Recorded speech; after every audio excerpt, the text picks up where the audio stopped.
السلام علیکم ورحمۃ اللہ وبرکاتہ۔ بسم اللہ الرحمن الرحیم۔ الرحیق المختوم۔ نبی کریم صلی اللہ علیہ وسلم کے سیرت کے حوالے سے آج ہم جانیں گے بدر کی لڑائی، ایمان کی روشن نشانیاں۔ حضرت عمر بن حمام اور حضرت عوف بن حارث بن افرا کے ایمان بھرے کارناموں کا الیکھ پچھلے پشتوں میں آ چکا ہے۔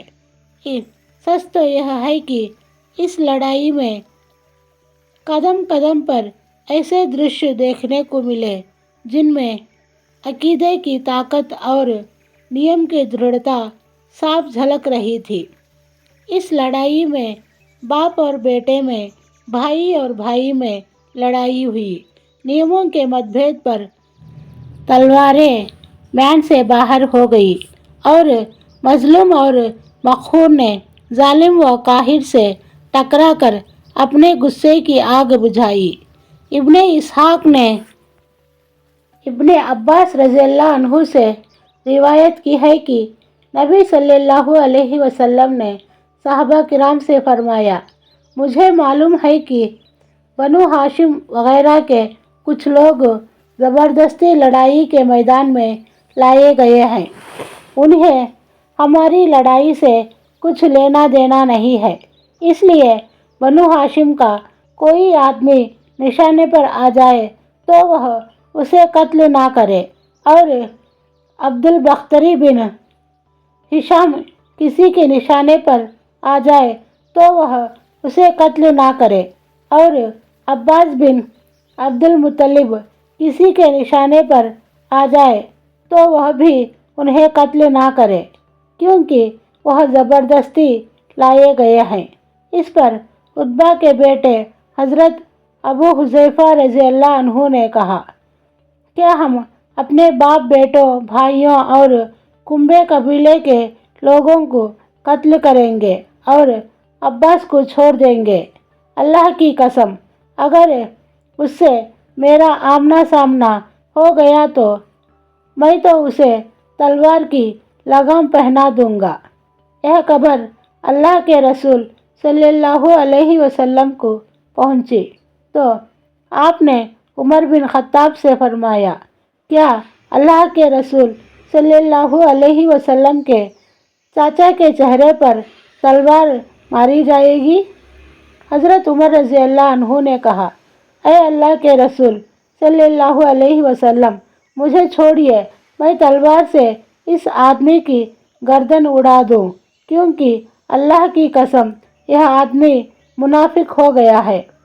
بعد میں ابو حذیفہ رضی اللہ عنہ کہا کرتے تھے، اس دن میں جو بات کہہ دی تھی اس کی وجہ سے میں سنتشٹ نہیں ہوں، برابر ڈر لگا رہتا ہے، صرف یہی شکل ہے کہ میری شہادت اس کا بدلہ بن جائے، اور آخر کار وہ یمامہ کی لڑائی میں شہید ہو ہی گئے۔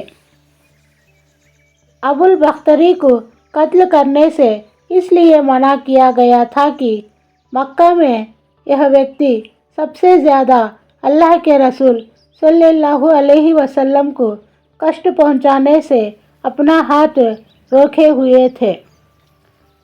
آپ کو کسی بھی قسم کی تکلیف نہ پہنچاتا تھا اور نہ اس کی اور سے کوئی ناگوار بات سننے میں آتی تھی، اور یہ ان لوگوں میں سے تھا جنہوں نے بنی ہاشم اور بنی مطلب کے بہشتار کا کاغذ ٹکڑے ٹکڑے کر ڈالا تھا۔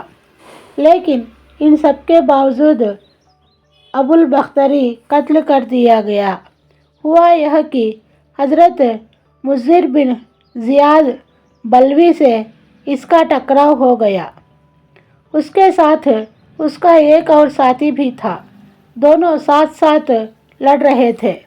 حضرت مضر نے کہا، ابو البختری، اللہ کے رسول صلی اللہ علیہ وسلم نے ہمیں آپ کو قتل کرنے سے منع کیا ہے۔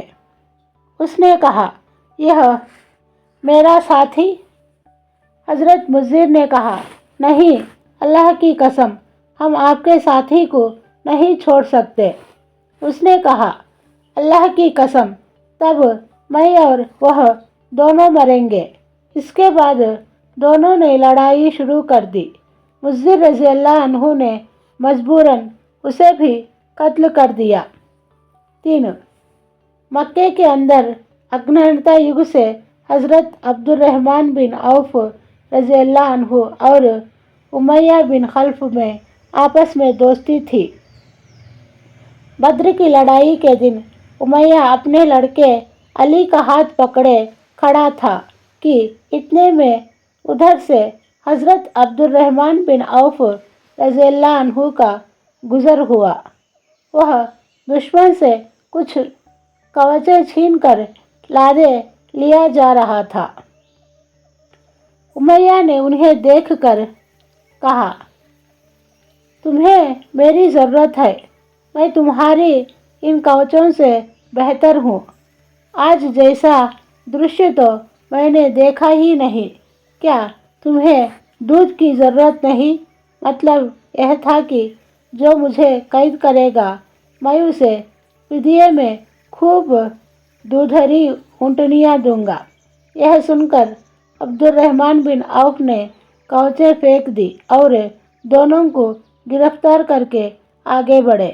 حضرت عبد الرحمن کہتے ہیں کہ میں امیہ اور اس کے بیٹے کے درمیان چل رہا تھا کہ امیہ نے پوچھا، آپ لوگوں میں وہ کون سا آدمی تھا جو اپنے سینے پر شتر مرغ کا پر لگائے ہوئے تھا؟ میں نے کہا، وہ حضرت حمزہ بن عبد المطلب تھے۔ امیہ نے کہا، یہی آدمی ہے جس نے ہمارے اندر تباہی مچا رکھی تھی۔ حضرت عبد الرحمن کہتے ہیں کہ اللہ کی قسم، میں ان دونوں کو لیے جا رہا تھا کہ اچانک حضرت بلال رضی اللہ عنہ نے امیہ کو میرے ساتھ دیکھ لیا۔ یاد رہے کہ امیہ حضرت بلال رضی اللہ عنہ کو مکہ میں بہت ستایا کرتا تھا۔ حضرت بلال رضی اللہ عنہ نے کہا، اوہو، کفر کا سر! امیہ بن خلف، اب یا تو میں بچوں گا یا یہ بچے گا۔ میں نے کہا، اے بلال، یہ میرا قیدی ہے۔ انہوں نے کہا، اب یہ تو میں رہوں گا یا یہ رہے گا۔ میں نے کہا، کلوٹی کے بیٹے، سن رہے ہو؟ انہوں نے کہا، اب یا تو میں رہوں گا یا یہ رہے گا۔ پھر بڑی اونچی آواز میں پکار کر کہا، اے اللہ کے انصاروں، یہ رہا کفر کا سر، امیہ بن خلف، اب یا تو میں رہوں گا یا یہ رہے گا۔ حضرت عبد الرحمن رضی اللہ عنہ کہتے ہیں کہ اتنے میں لوگوں نے ہمیں کنگن کی طرح گھیرے ہوئے میں لے لیا۔ میں ان کا بچاؤ کر رہا تھا مگر ایک آدمی نے تلوار سونت کر اس کے بیٹے کے پاؤں پر چوٹ لگائی، وہ چکرا کر گر پڑا۔ ادھر امیہ نے اتنے زور کی چیخ ماری کہ میں ویسی چیخ کبھی سنی ہی نہ تھی۔ میں نے کہا، نکل بھاگو، مگر آج میں بھاگنے کی گنجائش نہیں۔ اللہ کی قسم، میں تمہارے کچھ کام نہیں آ سکتا۔ حضرت عبد الرحمن کا بیان ہے کہ لوگوں نے اپنی تلواروں سے ان دونوں کو کاٹ کر ان کا کام تمام کر دیا۔ اس کے بعد حضرت عبد الرحمن رضی اللہ عنہ کہا کرتے تھے، اللہ بلال پر رحم کرے، میرے کوچ بھی گئے اور میرے قیدی کے بارے میں مجھے تڑپا بھی دیا۔ امام بخاری نے عبد الرحمن بن عوف سے روایت کی ہے۔ ان کا بیان ہے کہ میں نے امیہ بن خلف سے طے کیا کہ وہ مکہ میں میرے مال اور متعلق چیزوں کی حفاظت کرے گا۔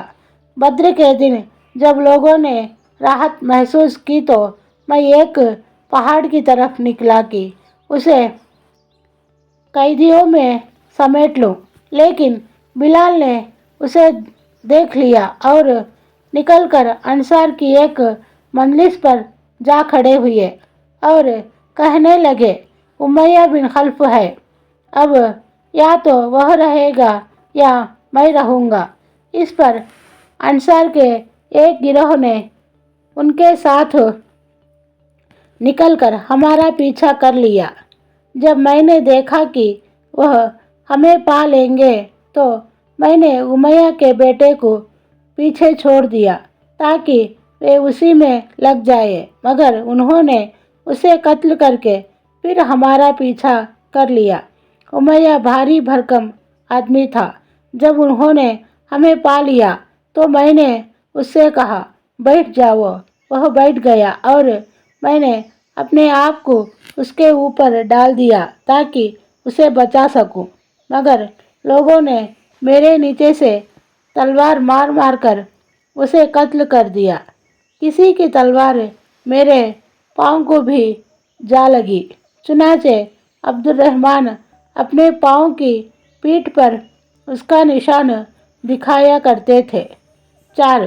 حضرت عمر بن خطاب رضی اللہ عنہ نے اپنے ماموں عاص بن ہشام بن مغیرہ کو قتل کیا اور رشتہ داری کی کوئی پرواہ نہ کی، لیکن جب واپس آئے تو اللہ کے رسول صلی اللہ علیہ وسلم کے چچا حضرت عباس سے، جو قید میں تھے، کہا کہ اے عباس، اسلام لائیے، اللہ کی قسم آپ کا مسلمان ہو جانا میرے نزدیک خطاب کے مسلمان ہونے سے زیادہ پسندیدہ ہے، اور یہ صرف اس لیے کہ میں نے اللہ کے رسول صلی اللہ علیہ وسلم کو دیکھا ہے کہ ان کے نزدیک آپ کا اسلام لانا پسندیدہ ہے۔